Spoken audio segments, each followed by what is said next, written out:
Yes, I have been playing Cyberpunk 2077's 2.0 patch as well as the new content in Phantom Liberty, and I'm officially now allowed to say it. I've been pretty much doing everything both of these have to offer, both the 2.0 patch as well as the new story content in the Spy Thriller expansion, and have at the time of this recording already sunk in over 50 hours of play.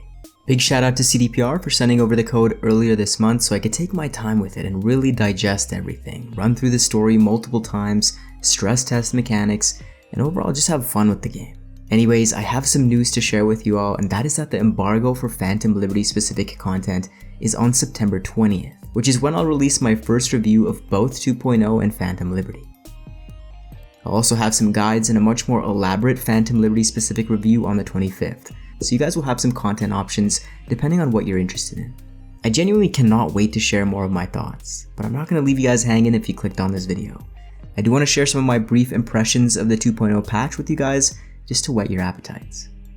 Okay, so let's start with the cyberware, perks, skills, and new ways to play the game. While I thought the base gameplay of Cyberpunk 2077 was already relatively good from a feel perspective, I think that the diversity of playstyles was obviously lacking. After all, percentage increases aren't the most exciting thing in the world. The new perks and skills now allow you to get incredibly creative with how you enter and approach combat situations. Here's just a few examples. So there's a skill where you can essentially eject yourself out of cars and bikes. You might have seen it on the latest trailer. And I used this to fling myself out of my car as it was about to explode, activating my Sandviston while strafing in the air with the new air dash, and raining deflected bullets with my katana back down onto a mass of cops chasing me. There was another instance where the new NCPD system was quickly overwhelming me with sheer numbers, and I used some of the body skills to turn into a human bowling ball, knocking over a wave of cops and grouping them up so I could turn around and hit them with the Quake AoE attack that caused them to all collapse and fall down. One of the closer officers to me was still clinging to a sliver of his health bar, so I went up, picked him up, and chucked him at one of his frightened chooms, dismembering him at the legs with the impact of the throw. Netrunners, you're gonna get a lot to play with here, with my favorite skills being the new Q system that when maxed, lets you queue up 4 different hacks on the same target. I had a lot of fun messing around with some 6th Streeters, rebooting their optics, and chaining that into memory wipe, then to cyberpsychosis, as his fellow gang members looked on just dumbstruck. I can foresee a ton of different ways to combo this, to yes, become a more proficient killer, or just to straight up deliver some laughs. Overclock is another one of my favorites, and you can even use this to buff smart weapons if you decide to. The monowire has some more utility as well, but I'll let you guys know more in a future update. There's definitely a different pulse and rhythm to net running this time around, and with more options for optics, even more diversity in how you deploy your abilities. These are just a few examples of the playstyles that you can create with the 2.0 patch, but you throw in the relic skills, new weapons and cyberware, and car-specific combat perks and hacks, and Night City feels like much more of a sandbox than it ever has. The changes across the reflex, intelligence, and body tree are particularly excellent in my opinion, but I was a bit overwhelmed with what I thought in theory was a really fun tech weapon specific tree that you can see on the far right here in some of the existing footage. There's this cool new adrenaline mechanic as well as the throwing knife specific tree that I specifically want more time with, but those look really interesting as well. Open world reactivity was a big gripe for me in the base game, and now of course if you aren't causing chaos, there are NPCs who will walk up to you and stare you down. You'll see totally unscripted gang conflicts from time to time, and you'll see police cruisers and officers patrolling the streets. But beyond this, Night City is very similar to the latest patches if you've played, so I wouldn't go into patch 2.0 expecting anything beyond this. Another big change here is the stamina changes. Shooting alongside some of the new mobility mechanics like the dash will now drain your stamina bar. Sprinting now will not drain your stamina, and there are skills in the rifle tree that helps prevent how much stamina you're consuming when shooting. If you're spamming your shots and you drop down to 0 stamina, your aimer will start to bob up and down, and you'll become less accurate, something that's much more prevalent on the automatic or heavier weapons.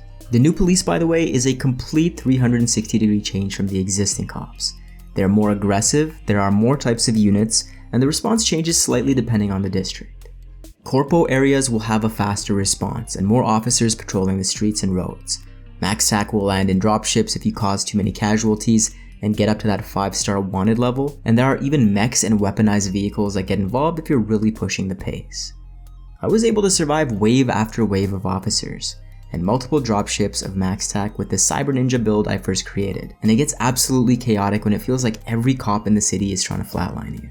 You can really experiment to see how the cops and the NPCs and even the world react to all this chaos, and it's going to be a great testing grounds for just how proficient your build is. I also tested driving from the NCPD's jurisdiction from the city as they were chasing me into the Badlands. where Militech is the policing entity. And sure enough, the cops backed down and Militech took over, starting with a barricade and a handful of armed trucks. It really did stress test the cops a lot, and I would say that they mostly surprised me. But the way hiding from cops is implemented might need some tweaking, because that's when I felt like the AI was starting to break down. Vehicle combat is also a ton of fun, and again, if you're in the thick of it, chunks of your car will be stripped off as you take more damage, if you're say getting shot at by gangs or the police or even NPCs on the street. It's actually quite hard to pay attention to the road, manually fire, and know when to turn, but there is something for every ability level here.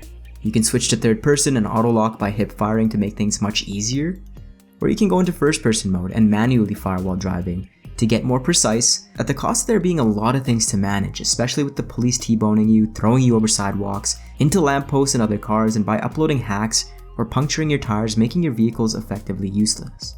My favorite thing was hitting the Sandviston mid-vehicle combat and hitting a little fishtail as I was bouncing bullets off the road with my power pistol at some NCPD squad cars trying to keep up the pace.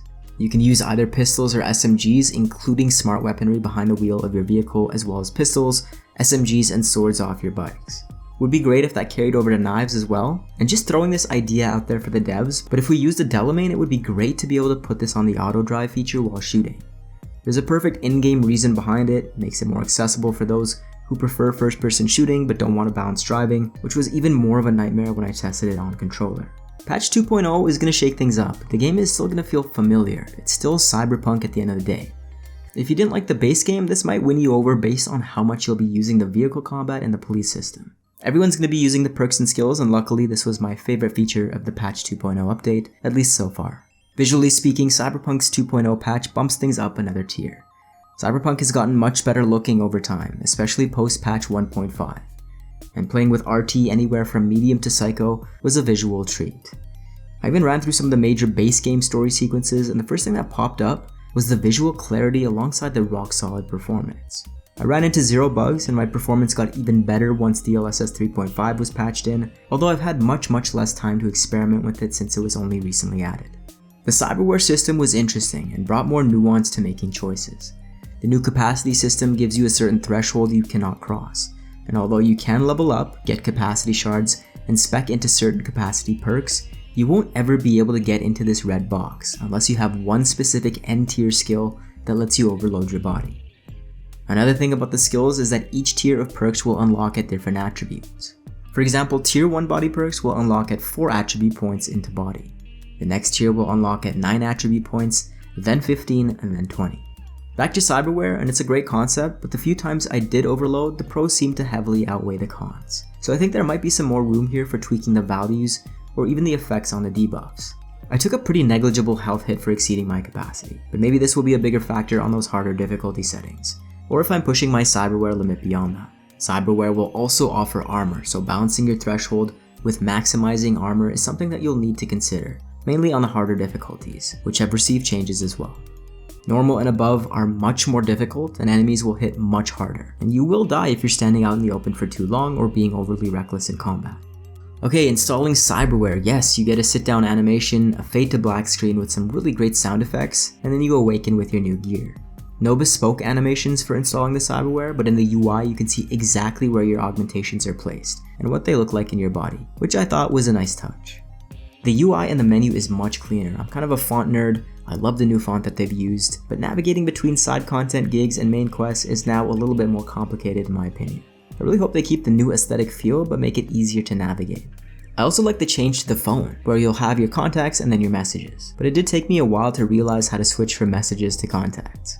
I think it's just about adding a few more tooltips or in-game tutorials that can help. And of course, this would extend to a few other mechanics which took me a while to figure out.